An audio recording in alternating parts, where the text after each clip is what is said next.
Good evening, YouTube. HeirofCarthage here, back on some testing. So I guess we're going to hit the test labs again. And tonight I wanted to jump over to another lore of magic. Kind of had some fun with that.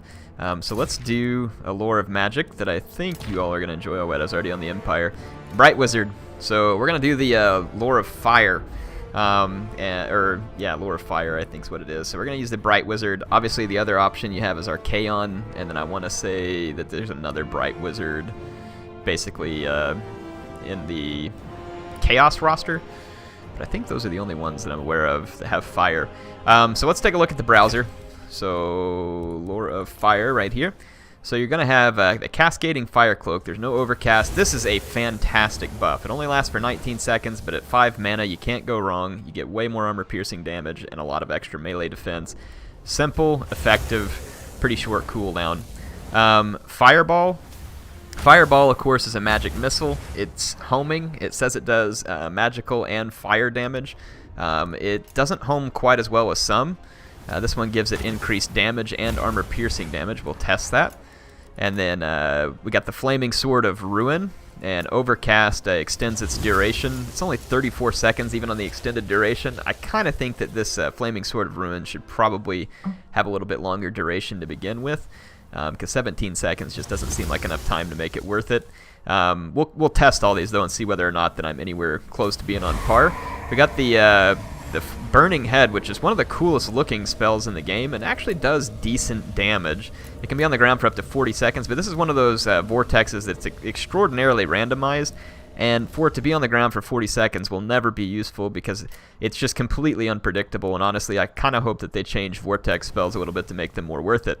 Piercing Bolts of Burning, so strong versus a unit. I don't know what that means. Strong versus a unit. I don't know if that's multiple units, single unit. And then if we do this, it does a increased number of missiles in a wider strike area. So I'm assuming that this is some kind of typo that's there. We'll test that and see what we can figure out. And then we've got the, this is the only vortex that I feel like really does much good, which is the Flame Storm. It lasts for 27 seconds. It moves so slowly that the random effect on it is felt a little bit less. The Overcast extends the duration all the way up to 54 seconds, which is nuts, and it has an increased effect area. But again, it is random, and it's going to be moving all over the place, and you can see that the Overcast version takes a ton of mana to cast. So let's hit the battlefield. We're going to start the test with, let's go back in here, and we'll start the test in order. So we're gonna check out the Cascading Fire Cloak to begin with, so I will see you there. Alright, here we are ready to test. I've got the AI approaching me with 2 units of swordsmen. I've got 2 swordsmen of my own so that it's an equal infantry on infantry type test. So I'm going to countercharge their units. And then we're going to let my guys engage. It's going to be a little bit odd here because of this angle, but it's not going to be the worst thing in the world. And Cascading Fire Cloak's what we're testing. There is no overcasting it, so it's just a single cast. You can see it has a pretty wide area. Well, you can barely see that because of the stupid Glacial Lake map, but let's cast it. So it could affect an entire infantry line, so there goes the Cascading Fire Cloak. You can see my guys are going to get the extra attack, and then it doesn't last for terribly long. You can see it counting down over here. Definitely helping my guys do more damage though, but swords don't have a ton of armor piercing, so it's not going to make the biggest difference in the world in this fight. But it will make a difference. It has a 21-second cooldown, so you can see that it can be used relatively quick and at relatively low cost. And the extra defense, obviously, with the armor-piercing damage, can be great to help sway an engagement the way that you want it to go. So you can see here my guys are doing pretty darn well in this fight because of the buffs that they're receiving. The enemy lord died there, so that's probably going to impact the battle more than anything else. It's fast forward, so I can just keep using this Fire Cloak, so you can see that my guys wrap up the enemy swordsman. Yeah, it was a little bit funky from the way the AI charged, but clearly my guys had the advantage there. So is Cascading Fire Cloak worth it? Absolutely. I don't think there's a lot of other testing that is needed here to prove that that's worth it. It's pretty straightforward, so it's a great spell for your different either mainline engagements or even cavalry type engagements. Alright, so the next spell in the Lore of Fire is going to be the Fireball, and we're going to have to test this one out in several different scenarios, I think, to see whether or not there's a whole lot of difference. So I think one of the scenarios I want to test is against a big ball of infantry, just to kind of see how that turns out. We'll test this at Lord or Hero sniping, and then we will also test this maybe against, say, like artillery units or monsters or something else. We'll just kind of test this in multiple scenarios. I think this one's going to take a few runs. Alright, we're going to test out Fireball. I've got an enemy light wizard across from me here, so it's a flying wizard, so fairly low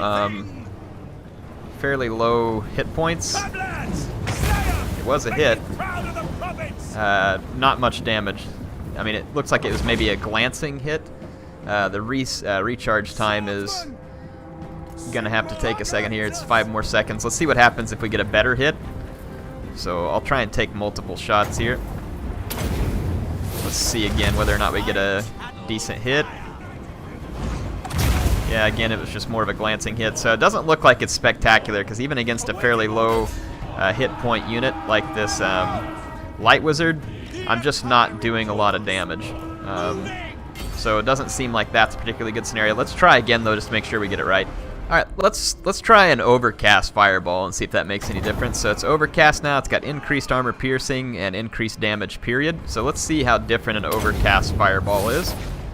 The fireball does spin up pretty quick. I had some miscast there. So here comes the overcast fireball. Damage done was considerably more significant. Like, that was basically the 2 hits that I did last time put into 1. So, I mean, when it comes to hurting an enemy lord, obviously that one's going to do a little bit more. So, interesting. So, in terms of lord sniping, if it's not doing that much damage to this relatively low armor wizard, I don't think it's going to do a whole lot of damage to other lords. Could it be used against them? Sure, just to weaken them up some. I mean, clearly it does damage, but it's not going to be like one of those one-shot kill kind of things. You can see 2 overcast fireballs there, probably, for the most part, finished off that light wizard. So, yeah, I mean, can it be done? The other thing is I've noticed that this thing's not real accurate if the lord's going to be juking around quite a lot. Let's just see here where this lord's moving off at a distance. Let's see how it does. I mean, the AI is not real good at dodging stuff, so we'll see. I'm going to send the fireball out at him. That was a pretty solid hit. He actually came back from routing right after he got hit in the butt with the fireball. Yeah, so lord sniping, I don't think that's really what Fireball is best at. Let's test some other uses. So one scenario I wanted to test was a massed ball of infantry. So let's do that. I'm going to get an overcast fireball kind of right here towards the center of this big blob of grave guard. So let's just see what, if anything, it does, where it tracks in at. And it gets a pretty big explosion in the middle of those units. How much damage are we talking about? 36 kills. Now, this was best case scenario. Everything was really blobbed up, and we got a good solid hit. So, could potentially be unit, though, useful if you could single out an infantry unit that was engaged in a fight and smack it with the fireball, and I'll try and demonstrate that again by coming out here and maybe taking a second run at it. We'll come over from this angle. Hate this snowy map. I wish it would change the color of this to red, or like if you had the option to change the color of the overlay to like red. Okay, so how much do we need for an overcast? 12? Okay, we're good to go. Let's try shooting into this blob a second time. See where it targets, though? You can't target the ground. It has to target a unit, and where it calls the unit can sometimes be kind of screwy. So here we go. Here's another overcast. See there, it kind of landed in the front of the unit, doing almost as much damage to my men as it did there, so not near as effective. So against the infantry, it's going to really depend on where it lands, and I'm almost wondering if it's better if your lord is on the ground, because it comes in at a better angle. So let's try doing this from ground level and see if it has a better impact. So here comes the overcast fireball. I'm going to target towards a unit in the back so that hopefully it'll smush through a whole bunch of enemies. So here it comes. Here comes the fireball. Let's follow it in. Oh yeah, see, like it just like cleared a path straight down there, and I'm hoping that that did damage to all those units. It may not have. 72 kills, it absolutely did. So casting the fireball from the ground and doing so in a line where that fireball is going to travel through quite a few units, almost like a breath spell, I think could be useful. Let's try it again. I'm going to cast at the unit back here in the back. It's going to have to go through all these units. This one's not even an overcast fireball. You can see eventually it explodes when it hits enough men, so 2 fireballs. Yeah, that one didn't do near as much damage. not near as much damage. It wasn't an overcast version, so I'm not sure that the not overcast version is going to do a whole lot of damage. Let's let these grave guards all come in here and get engaged so that I can throw another fireball at them. Let's see what happens if I try it from the side again. I'm gonna move these guys over here. Get out here. Come on, Mr. Bright Wizard, get through there. I'm gonna overcharge this one again. I'm gonna target like way back down this line. Let's see what happens.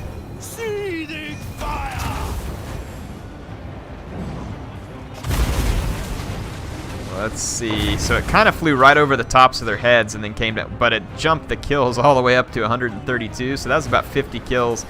So I think if you get the right angle into infantry blobs, you can do some pretty decent damage with the fireball, though I don't know if that's its best intended purpose. Let's keep testing. All right, so a lot of people have pointed out that in the tabletop that flaming damage does extra damage to units that regenerate.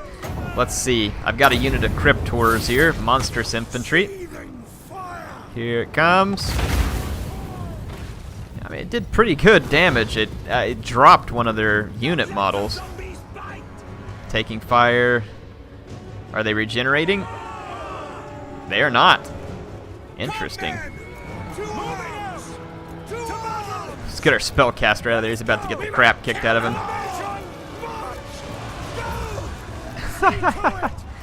So it dropped one of their unit models and they weren't regenerating.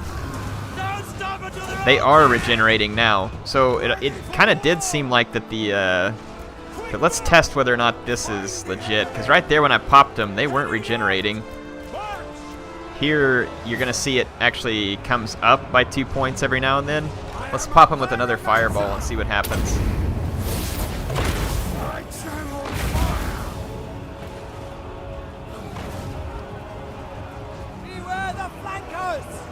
Yeah, they're regenerating again. It's almost like, I think the flaming damage stopped them from regenerating, but as soon as something else touched them, they started regenerating again. Let's test whether or not that theory is true. Let's run away. If I can get a fireball off real quick and let's see if it stops their regeneration, we'll be able to tell. Okay, it dropped one of their units again. No, they're regenerating again. So, yeah, I don't really know what that means. Maybe they just didn't start regenerating or something. Maybe they have to be in combat. I don't know what the deal is, but, I mean, it did decent damage to Cryptors. We popped off one or two of them just like that, but I mean, Invocation into Heck can put an end to that real quick, so I'm not sure what to make of that. Let's try it against maybe like a Lord that has the Regenerate or something. I don't know. Let's try an Overcast one actually versus Cryptors. All right, let's try the Overcast Fireball on the Cryptors and see if that does anything particularly different. So here it comes. So against a regenerating target, does it make a difference? I mean, it still just dropped one Cryptor and did roughly the same amount of damage. And that's the weirdest thing. They're not regenerating after that hit. I wonder if they can't regenerate flame damage. I'm thinking that's what the case is. Let's try something again. So let's concede defeat. And I'll come back with and I want to test something here. I don't know if grenade launchers do flaming damage because it's an explosive, but let's shoot the Cryptors and see whether or not they regenerate from the grenade launcher.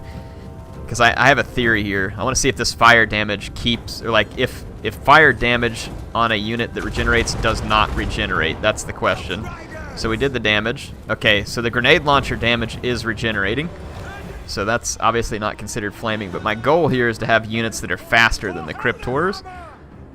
And we're just going to let the Cryptors regenerate.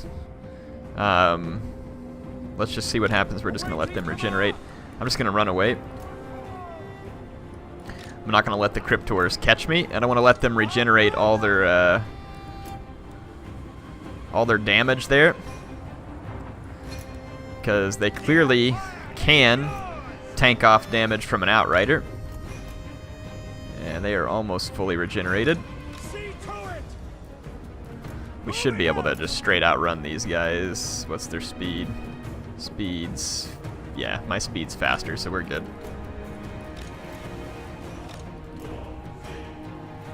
Got pretty good winds of magic. Let's turn around and pop these guys with a fireball. They are completely regenerated to 5760. So let's see what happens. Okay, as per usual, we drop a Crypt 5120. Yeah, it looks like they can't regenerate. They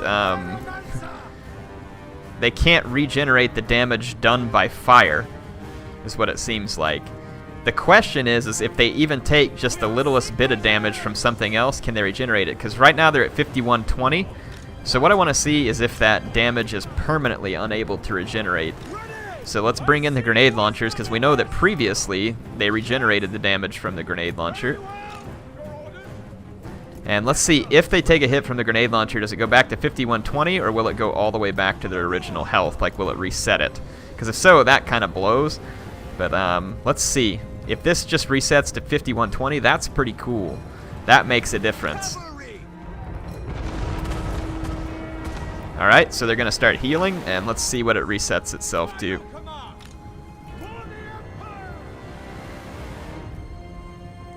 So I'm going to have to fast forward to get this done quicker.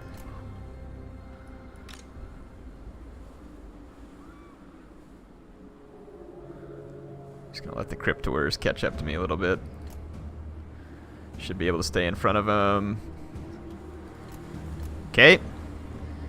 Here comes the test. 5120. Let's see if it stops. It does! What do you know? How cool is that? So, to the people wondering whether or not flaming damage does extra damage versus regenerative units, the answer is yes, in the sense that they can't regenerate it. So the damage done to the Cryptors by the fireball, and I'm sure that anything else that causes flaming damage cannot be regenerated. So they can regenerate any other type of damage they take, but they cannot regenerate flaming damage. So there you go. Interesting tidbit. Interesting test. Let's I don't think there's probably a whole lot else to test the fireball against. I could try it against monsters, I could try it against other stuff, but I think it's going to be more of the same. I think the real key there is that this flaming damage keeps these guys from regenerating what damage was done. I think the fireball is probably best going to be used against infantry or cavalry blobs in order to make it usable. I don't think it's going to be the best thing for character sniping, and clearly it can be used to decent effect against units like Cryptors.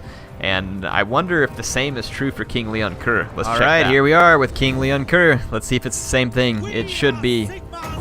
We should be able to pop him with this fireball. I don't think the overcast really matters because we're just testing the regeneration here, so I'm just going to cast a standard fireball. And he was at 2924.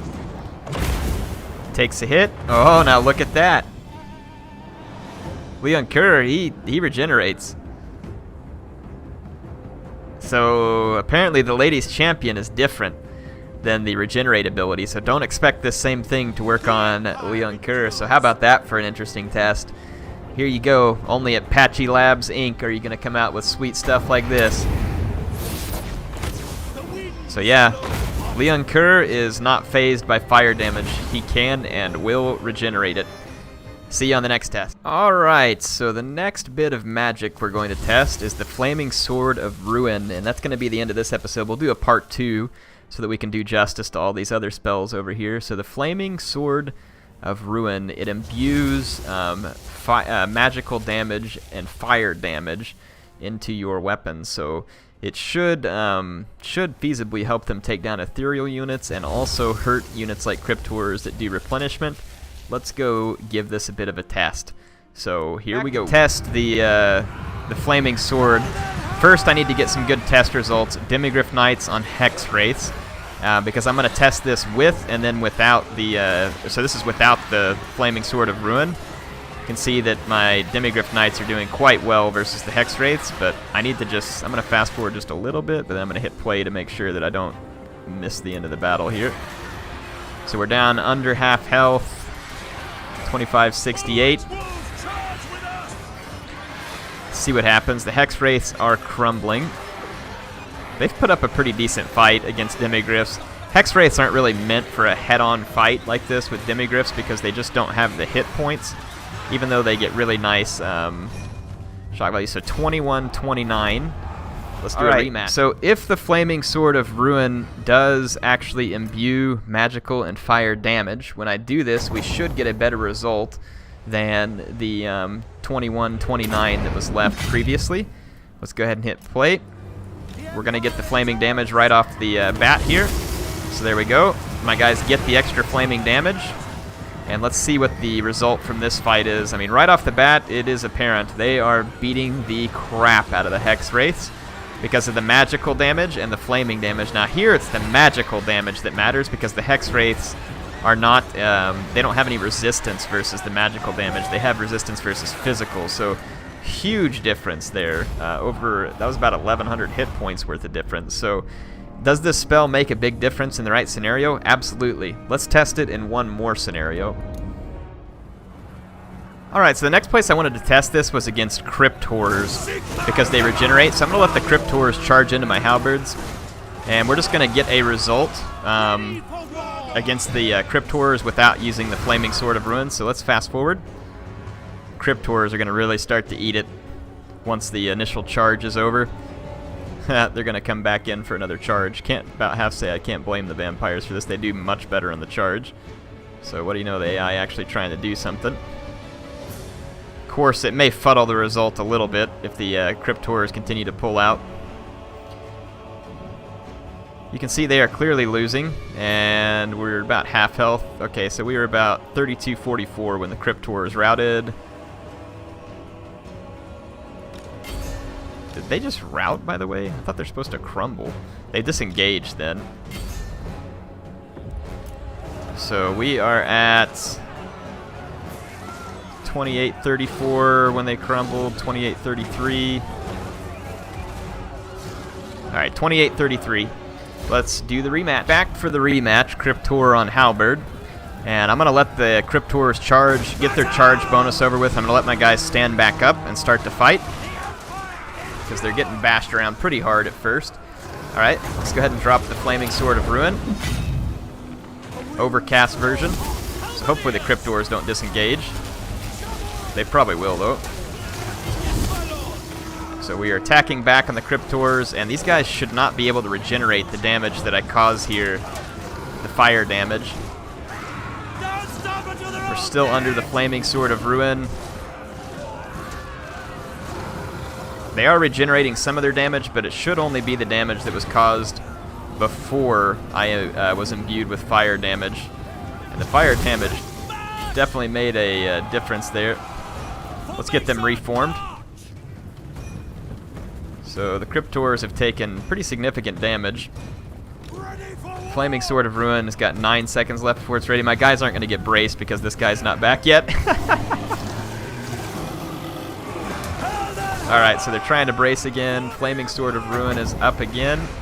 The Overcast version costs 12 mana. It's not too bad. 34 seconds of flaming or magical damage if you really needed it against wraiths or regenerative units like this. So once again, the Crypt Horrors are going to take a lot of damage, and this should be damage. Again, I would hope that it's damage that they can't replenish it, but all of the damage coming off these guys may not be all magical damage. So what I'm guessing is that when it says plus 22% weapon damage, it's probably adding 22% fire damage, maybe. And so that's why you're seeing some hit points come back on the Crypt Horrors and others do not. So I'm assuming there would be an extent to which the Crypt Horrors could heal here. Let's see what happens. We come back around. I don't remember what the number was for my halberds last time, but I can tell you they're doing better at this point. Crypt Horrors continue to cycle charge, which, like I said, really isn't a bad plan for them.